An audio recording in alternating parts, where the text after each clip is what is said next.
আছেন Shri Jayaprakash Majumdar, vice president, রাজ্য BJP.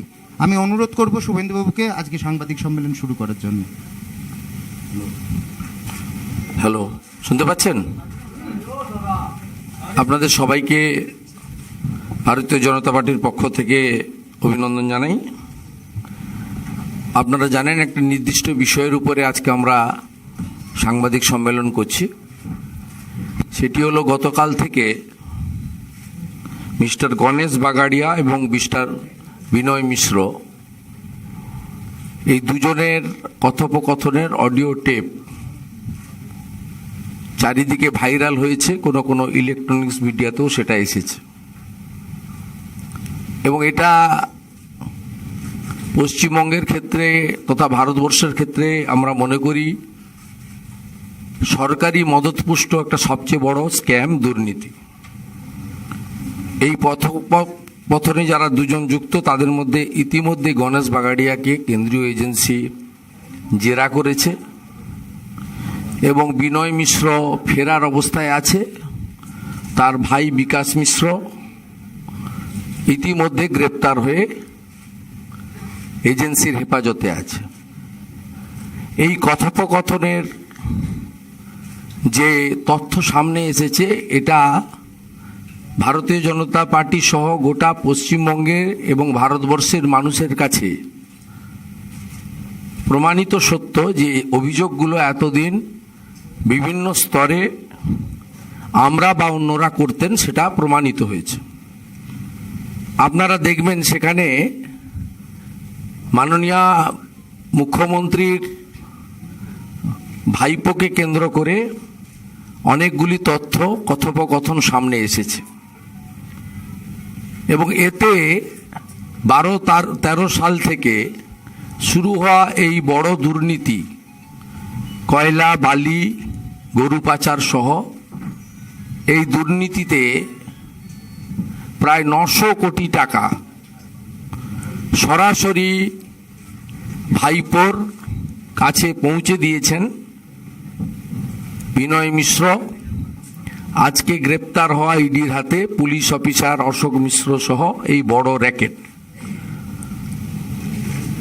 আপনারা নিশ্চয়ই জানেন যে আমি নিজেও একাধিকবার অভিযোগ করেছিলাম যে কোল মাফিয়া অনুপ মাঝি, যার নিকনেম হচ্ছে লালা, তিনি এই র্যাকেটটা চালান। পুলিশের একটা অংশ যাদের ভাইপো পোস্টিং করান তার পিসিমণিকে দিয়ে, নবান্নকে ব্যবহার করে সেই পুলিশের আধিকারিকরা এই কোল র্যাকেটের সঙ্গে এবং বালি সহ হাউস ব্যাগলিং এর সঙ্গে সরাসরি যুক্ত এবং তারা এই চেন পৌঁছে দেয়। এরপরে অনেক রাজনৈতিকভাবে অনেকে অনেক বক্তব্য রেখেছেন তৃণমূল কংগ্রেসের পক্ষ থেকে, কিন্তু কখনোই তারা বিনয় মিশ্র এবং এই র্যাকেট সম্পর্কে সমস্ত প্রশ্ন এড়িয়ে গেছেন।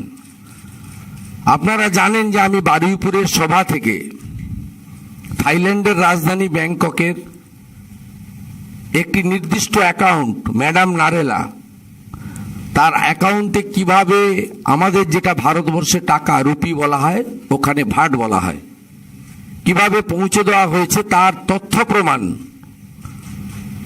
আমি সেখানে তুলে ধরেছিলাম, যেটা অস্বীকার করতে কেউ পারেনি। পরবর্তীকালে সেন্ট্রাল এজেন্সি মাননীয় ভাইপোর সহধর্মিনীকে নোটিশ করেছে, জেরা করেছে এবং তখন বলা হয়েছিল যে রাজনৈতিক উদ্দেশ্য নিয়ে এগুলো করা হচ্ছে নির্বাচনের আগে।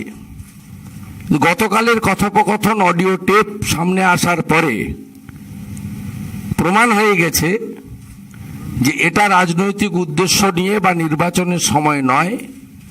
পশ্চিমবাংলার ইতিহাসে, পশ্চিমবঙ্গ সৃষ্টির ইতিহাসে রাজ্য সরকারের মদতপুষ্ট, স্টেট স্পন্সর সবচেয়ে বড় ম্যাল প্র্যাকটিসেস এবং corruption by the blessings of the honourable chief minister of West Bengal Miss Mamata Banerjee এবং her nephew, he is the main architect এবং বাকি যারা সাপ্লাই লাইনে সাপ্লাই দিয়েছেন তারা হচ্ছেন এর সাপ্লায়ার। আমরা দ্রুত জনগণের কাছে যেমন তুলে ধরলাম, এই দুর্নীতি, এই র্যাকেট বাংলার স্বার্থে, ভারতবর্ষের স্বার্থে এটা ইতি টানা দরকার বলে আমরা মনে করি। এবং আপনারা জানেন যে গণেশ বাগাড়িয়া একজন অরাজনৈতিক ব্যক্তি হতে পারে, কিন্তু এই বিনয় মিশ্রকে তৃণমূল কংগ্রেস প্রত্যেক দিন পালা করে বিভিন্ন নেতা নেত্রীকে দিয়ে সাংবাদিক সম্মেলন করান, কিন্তু বিনয় মিশ্র সম্পর্কে প্রশ্ন করলে তারা এড়িয়ে যান। 2013 সালে মাননীয় ভাইপো তিনি বিনয় মিশ্রকে তৎকালীন যুবা, তৃণমূলের দুটো যুব সংগঠন হয়েছিল, যেহেতু আমি যুবর প্রেসিডেন্ট ছিলাম, আমাকে আটকানোর জন্য ভাইপোর নেতৃত্বে যুবা তৈরি হয়েছিল, যেটা কোনো রাজনৈতিক সংগঠনের দুটো যুব সংগঠন কোথাও ছিল না, কোনোদিন হয়ওনি। সেই যুবার তাকে করা হয়েছিল রাজ্যের ভাইস প্রেসিডেন্ট 2013 সালে। 2020 সালে 24শে জুলাই সন্ধ্যেবেলা যে প্রেস নোট আপনারা পেয়েছিলেন, রাজ্য তৃণমূল যুব কংগ্রেসের নবগঠিত কমিটি, সেই কমিটিতে 8 জন সাধারণ সম্পাদক ছিলেন, তার মধ্যে 7 নম্বরে নাম ছিল আজকে সেন্ট্রাল এজেন্সির কাছে ফেরার বিনয় মিশ্র, যার ভাই বিকাশ মিশ্র গ্রেপ্তার হয়েছেন।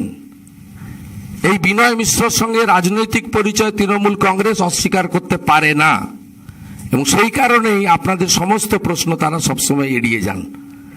বাংলার মানুষকে বুঝতে হবে যে কাদের হাতে তারা রাজ্যপাট দিয়ে রেখেছিলেন, এবং মাননীয় মুখ্যমন্ত্রী তিনি তার দায়িত্ব এড়িয়ে যেতে পারেন না, কারণ তিনি তার পার্টির অলিখিত বা লিখিত বলা যেতে পারে সেকেন্ড ইন কমান্ড করেছেন তার তোলাবাজ ভাইপোকে, এবং তিনি প্রশাসনকে কন্ট্রোল করেন, পুলিশের পোস্টিং করেন। এই আইসি অশোক মিশ্র আজকে যিনি ইডির হাতে গ্রেপ্তার হয়েছেন, তিনি ছিলেন পৌঁছে দেওয়ার আসল কারিগর। পুলিশের স্কট ভ্যান করে, গাড়ি করে পৌঁছে দেওয়া হতো শান্তিনিকেতনে, এইভাবে টাকা তুলে পৌঁছে দেওয়া হতো। এবং প্রথম দিকে মাসে 15-20 কোটি করে টাকা অনুপ মাঝি এলিয়াস আপনার নিকনেম লালা তিনি দিতেন। পরবর্তী 2 বছর মাসে 35 থেকে 40 কোটি করে টাকা আজকে এখানে দেওয়া হয়েছে, পৌঁছে দেওয়া হয়েছে। এবং এদের সম্পর্কে যদি জানেন তাহলে দেখবেন যে বিনয় মিশ্র কলকাতাতে 8টার বেশি ফ্ল্যাট পারচেজ করেছে, এবং সব জায়গায় সিন্ডিকেট, এবং তার সিন্ডিকেটের পরিচালনার দায়িত্ব এরা ছিলেন। তাই আমরা পশ্চিমবঙ্গের জনগণের কাছে বলতে চাই যে আপনারা এই দুর্নীতিগ্রস্ত এই যে ব্যানার্জি পরিবার, তার নেতৃত্বে মুখ্যমন্ত্রী সরকারি ক্ষমতাকে অপপ্রয়োগ করেছেন। আজকে যে অভিযোগগুলো মঞ্চে দাঁড়িয়ে এতদিন ধরে আমরা করতাম, অন্যান্যরাও করতেন, মানুষের মধ্যে আলোচনা হতো, সেটা সত্যি পরিণত হয়েছে। বেঙ্গলি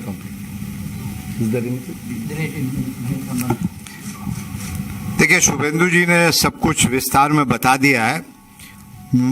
मैं नहीं समझता हूं कि मुझे कुछ ज्यादा इसमें योग करना है, मगर हाँ, एक बात जरूरी है कि यहां बच्चा बच्चा जानता है पूरे बंगाल में, जो आज उजागर हुआ है इस टेप के जरिए। मैं समझता हूं हर एक बच्चा जानता है कि कौन से लेवल में करप्शन पहुंच गया है, और ये कोयले की खान नहीं, ये करप्शन की खान है। और ये जो दिख रहा है ना, जिसको अंग्रेजी में कहते हैं टिप ऑफ द आइसबर्ग, नौकरियां तो है नहीं, मतलब पूरा करप्शन इंस्टीट्यूशनलाइज कर दिया है। यहां तोलाबाजी, कटमनी, वायलेंस, लोग डर रहे हैं। आज देखिए, हमारे आईपीएस बड़े ऑनेस्ट हैं ज्यादातर, मगर कुछ उनकी तालमेल के बगैर ये नहीं हो सकता है। तो एजेंसी अपना काम कर रही है और करेगी, मगर पूरे बंगाल को खोखला कर दिया। और जैसे कोयला आ रहा है तो 50 किलो हो, 15 किलो हो, मैं समझता हूं कि उसमें भी हजारों की संख्या में यूथ लगा होगा, क्योंकि वो गरीब है, उसको पैसा चाहिए। 50 किलो साइकिल में लाकर कहीं लाद देते होंगे। ये पूरा मतलब एक पैरेलल सिस्टम, और मैं यदि ये कहूं कि ये पूरा एक पैरेलल सरकार, बेनीति की सरकार चल रही थी, जहां लूटा जा रहा है किसका पैसा? आपका, हमारा, गरीब का पैसा लूटा जा रहा है। तो इसकी छानबीन तो हो ही रही है और होगी, मगर इस दुर्नीति का जवाब तो आखिर में जनता ही देगी, और जनता सब समझती है। तो मैं यही कहूंगा कि आज जिस प्रकार से ये उजागर हुआ है वो टिप ऑफ द आइसबर्ग है, और यहां सब सांठ-गांठ है और एक भय का वातावरण है। यहां की पुलिस भी डरती है, और इन जिस सबके नाम दिए हैं उनको बाकायदा प्रोटेक्शन मिलता था। तो ये किस हद तक जाएगा, किस हद तक बंगाल को खोखला कर दिया है, और इसीलिए आज ये जो भी उजागर हुआ है, मैं समझता हूं बंगाल की जनता इसका जवाब देगी। बस मुझे यही कहना था।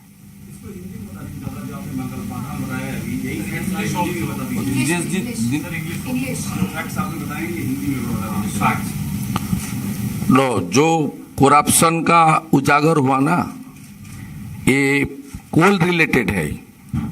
इसमें सीधा सीधा चीफ मिनिस्टर का और गवर्नमेंट, स्टेट गवर्नमेंट का इन्वॉल्वमेंट ये प्रूफ हो गया। जो नेफ्यू है, ममता बनर्जी का नेफ्यू एवं यूथ तृणमूल कांग्रेस का मुखिया, उसका जो रैकेट है, करीबी आदमी सब है। एक तो विनोय मिश्रा है, स्टेट तृणमूल यूथ कांग्रेस का जनरल सेक्रेटरी, उसका साथ एक बिजनेसमैन गणेश बागड़िया, जिसका खिलाफ गंभीर आरोप है। उसका जो ऑडियो खुलासा हुआ, उसमें इस जो बिग करप्शन है, ये पूरा बंगाल की और इंडिया की सबका सामने आया है। ये पिछले 10 साल में सबसे बढ़िया करप्शन है, स्कैम है। कम से कम 900 करोड़ रुपया सीधा सीधा भातीजा का पास चला गया। इसको चेन को ग्राउंड में ऑर्गेनाइज किया ओनू माझी लाला, उसको विनय मिश्रो, उसकी भाई विकास मिश्रो जो हिरासत में है, अरेस्ट है। पुलिस का एक ऑफिसर अशोक मिश्रो नहीं, और भी 90 से 95 पुलिस ऑफिसर इसमें इन्वॉल्व है। कुछ 2-4 आईपीएस भी इन्वॉल्व है। जितना पुलिस ऑफिसर वो कोल एरिया में और सैंड माइन जहां है, खास करके east Burdwan, east west Burdwan, Bankura, Purulia zone में, ये पिछले 12-13 साल से ये शुरू किया। और 14 साल 2014 जब भतीजा ने एमपी बना दिया उसकी आंटी, उसका बाद एक पूरा एक ऑर्गेनाइज करप्शन के रूप में पश्चिम बंगाल में चल रही है। आज भी अशोक मिश्रो इंस्पेक्टर बांकुड़ा का है। Last time Diamond Harbour constituency में बिष्णुपुर में आईसी था। ये सबका पुलिस ऑफिसर को एक कोल एरिया में, सैंड माइनिंग एरिया में पोस्टिंग करता है। ये रैकेट का खुलासा हुआ ऑडियो टेप के द्वारा। इसलिए एक तो एजेंसी काम कर रहा है, एजेंसी को और जल्दी इसको और भी एक्शन को तेज बढ़ाना चाहिए।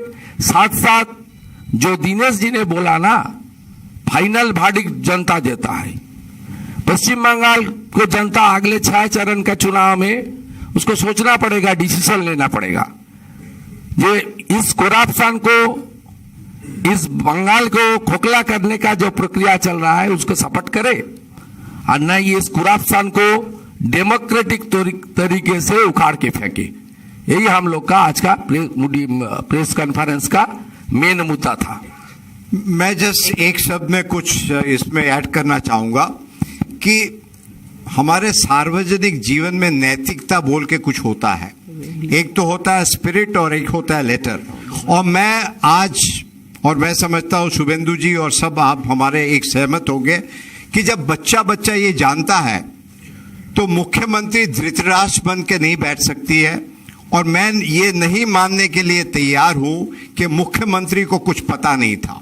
उस लिहाज से भी इन्वॉल्वमेंट तो जो आप चुप रहो और मुख्यमंत्री बनकर यदि आपने खुद एक्शन नहीं लिया तो जिम्मेवारी तो वहां तक पहुंच ही जाती है ना। इसमें मैं एक बात ऐड कर रहा हूं, जो एक्सपर्टाइज को लेकर लोकसभा चुनाव के हारने के बाद टीएमसी काम कर रहा है, उसको जो 400 से 500 करोड़ का बात चल रहा है, सब लोग की चर्चा में है, उसका रुपया भी एक कोल और गाय तस्करी से पेमेंट हुआ। ये हम लोग का एलिगेशन है, इसको भी जांच होना चाहिए। जो एक एजेंसी जो पूरा के पूरा 1.5 साल से टीएमसी का पूरा कैंपेनिंग ऑर्गेनाइज कर रहा है, उसका रुपया भी इस तरीके से गया। और इस बार चुनाव में जो प्रत्याशी को नॉन ऑफिशियल रुपया भेजा टीएमसी, सब के सब डाटा हम लोग का पास है, सही वक्त पर हम लोग खुलासा करेगा। ये रुपया भी ये कोल तस्करी, गांव तस्करी और कोल माफिया सैंड माइनिंग का रुपया से डिस्ट्रीब्यूट हुआ था। ठीक है।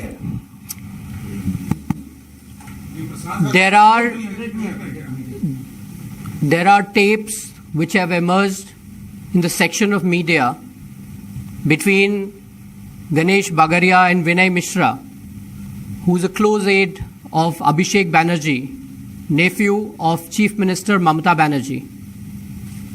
In these tapes, it comes to light that a large, widespread syndicate was operating in the state of West Bengal under the patronage of Chief Minister Mamata Banerjee and her nephew. Monies to the extent of thousands of crores was extorted illegally through cow smuggling, coal mining, and human trafficking. It was going on unabated for almost a decade because it had the political patronage of the most powerful political leader of the state. Questions, therefore, are being raised. Did Mamata Banerjee actually look the other way while her nephew was presiding over these syndicates that were bleeding the state and a large amount of illegal fund was being collected? It emerges from these tapes that monies up to 40 crore rupees per month was being sent to Abhishek Banerjee. It's a very large sum of money and it refers only to cow smuggling. So you can imagine what the extent of syndicate operating in Bengal is. And every money that was illegally sent to Abhishek Banerjee was actually due to the people of the state which they have been denied.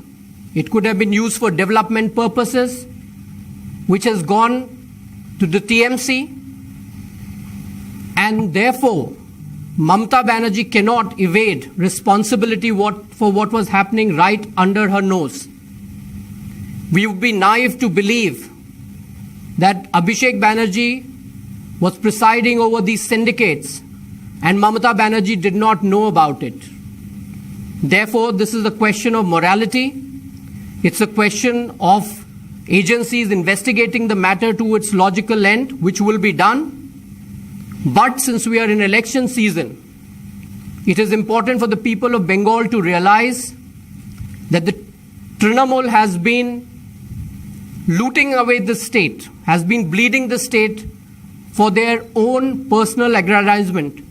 And that should be a matter of concern for all of us. And Mamata Banerjee has to come clean on it and explain how Abhishek Banerjee could run this syndicate without the involvement of the bureaucracy, the political system, and of course her own blessings. Thank you. প্রশ্ন শুধু tape সংক্রান্তই হবে, হ্যাঁ, অন্য কোনো প্রশ্ন নেবেন না। Jhelum করঞ্জয় ABP.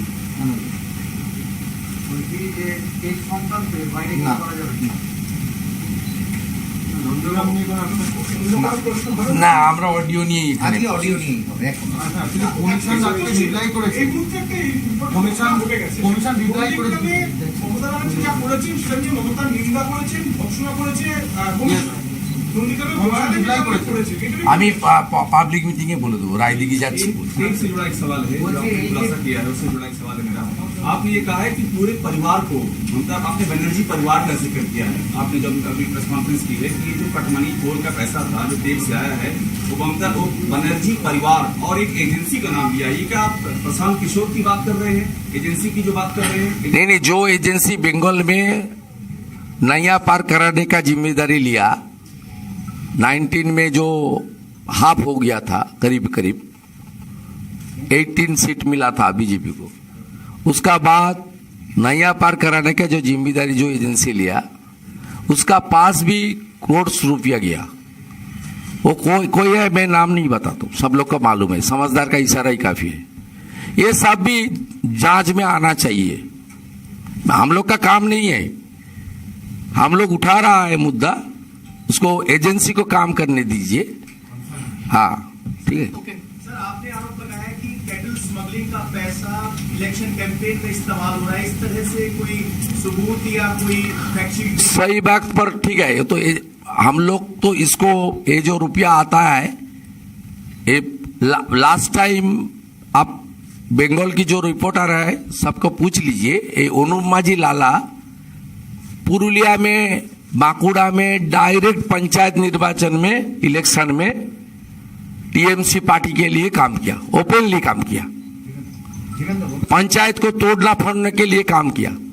ये तो क्लियर है, ऑडियो निकलने के बाद टीएमसी और विनय मिश्रा कौन है? ये तो यूथ तृणमूल यूथ कांग्रेस का जनरल सेक्रेटरी है, पूछ लीजिए उसको।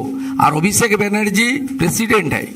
जो बात अमित जी ने बोला ना, सीधा सीधा 900 करोड़ पिछले 12-13 साल से शुरू होकर पिछले 2 साल हर महीने ओनली कोल एंड सैंड से 40 करोड़, इसमें तो गाय है दूसरा है, सब मिला के 900 करोड़ पूरा के पूरा भातीजा कलेक्ट किया।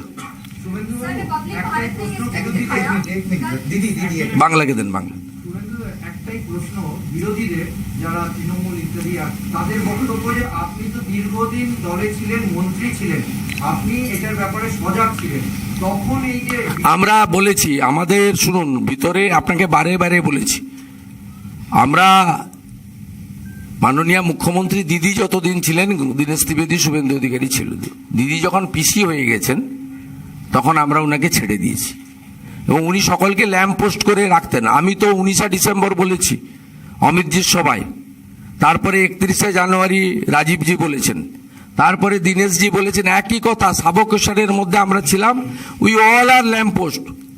আপনারা জানেন যে ওয়েস্ট বেঙ্গলে একা উনি চালাতেন, এখন সঙ্গে উনার ভাইপোকে নিয়ে চালাচ্ছেন।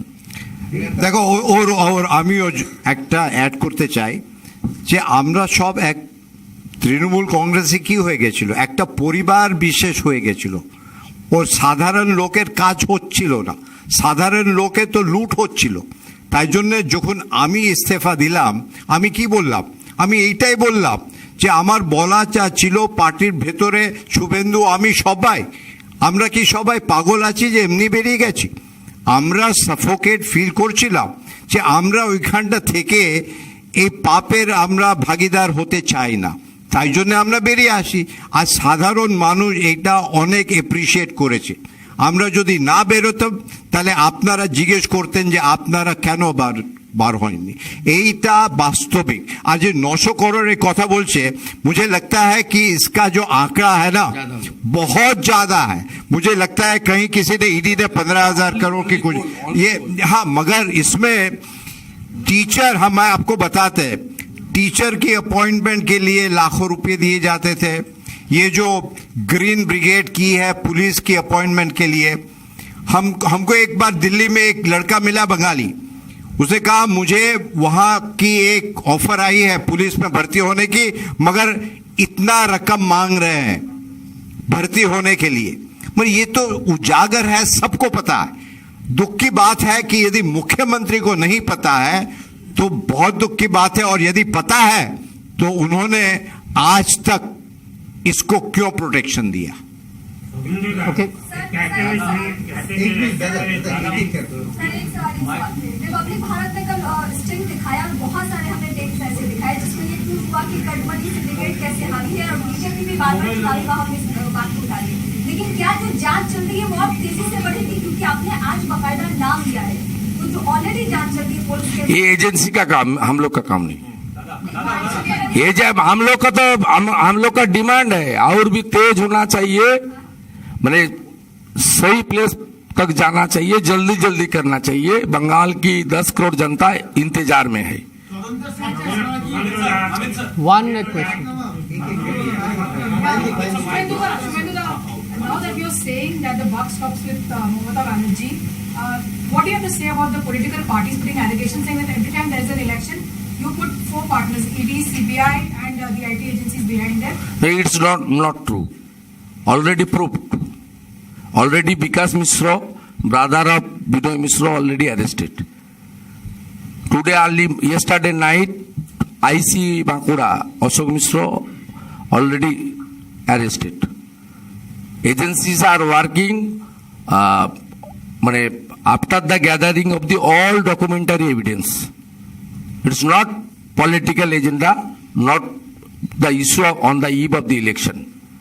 It's a very crucial and important for all Bengali people as well as India. और यदि एक मिनट, और यदि ये टीएमसी के युवा नेता कहने वाले कुछ छुपाना नहीं है तो फरार क्यों है भैया? और यदि फरार है तो पॉलिटिकल पार्टी टीएमसी के मुख्यमंत्री क्यों नहीं कह रहे कि इसको अपने आप को पुलिस के हवाले करो, कानून के हवाले करो? कोई जवाब नहीं। सुन लीजिए, डायमंड हार्बर पुलिस डिस्ट्रिक्ट का 3 कांस्टेबल अभी भी विनय मिश्रा के साथ टैग है। Home minister Mamata Banerjee, chief minister as well as 3 arm police constable को उसको पिछले 2 साल से अंगरक्षक के रूप में दिया, ऑफिशियली दिया। मैं तो नाम और कांस्टेबल नंबर मेरा पास है। আপনারা অভিযোগ করছেন, সংবাদ সম্মেলনে বললেন তদন্তের স্বার্থে এবং গতি আনতে এই যে টেপ এবং আপনাদের কোনো লিখিত অভিযোগ বা লিখিত এটা এজেন্সির কাজ, এজেন্সিকে করতে দেন। এজেন্সি তো করছে। একটা ধারণা তৈরি করেছিল এই তোলাবাজ ভাইপোর যে র্যাকেট পুলিশের লোকেদের গায়ে হাত দিতে পারবে না, এই জন্য কোর্টে গেছিল রাজ্য সরকার। রাজ্য সরকার এই লোকগুলোকে বাধা দেওয়ার জন্য কোর্টে পর্যন্ত গেছিল। সেখানে ইডি আজকে একজন ইন্সপেক্টরকে অ্যারেস্ট করেছে এবং তাকে যখন কোর্টে ফরওয়ার্ড করবে অ্যাজ পার ল তাকে ডকুমেন্ট দিয়ে কেস ডায়েরি পাঠাতে হয়। সব কেস নিশ্চয় ডকুমেন্ট তারা গ্যাদার করেছে, এটা এজেন্সির ইন্টারনাল ম্যাটার, আমরা বলছি না। কিন্তু আজকে এটা প্রমাণিত হয়ে গেছে এবং অডিও টেপটা সামনে আসার পরে এখানে আর কোনো বিতর্কের জায়গা নেই।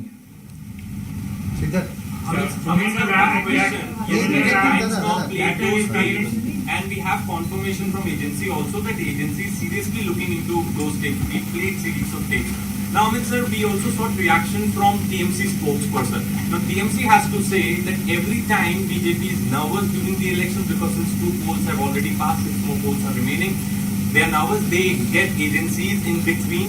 This is nothing but a political conspiracy because they are seeing that Abhishek Banerjee is a rising star in Bengal politics. People are backing him. So to malign him and to malign the Banerjee family, and now as Mr. Adhikari has also taken name of one agency helping them in contesting election. So it is just a political conspiracy, nothing else. Agency is doing investigation, but they have not found anything so far. So their tapes are nothing but a political conspiracy. How would you react to it? Is it the TMC's argument that the agencies should stop doing their work if elections are on? Secondly, this question must be asked of Mamata Banerjee, who is also the Home Minister of this state, that how come these people have had a free hand in operating these syndicates without getting challenged at any point in time? And lastly, if these conversations are not correct, then why is Vinay Mishra absconding? Why is it that he's evading the agencies? And these arrests in various syndicates have not happened now when the elections have arrived. They have been happening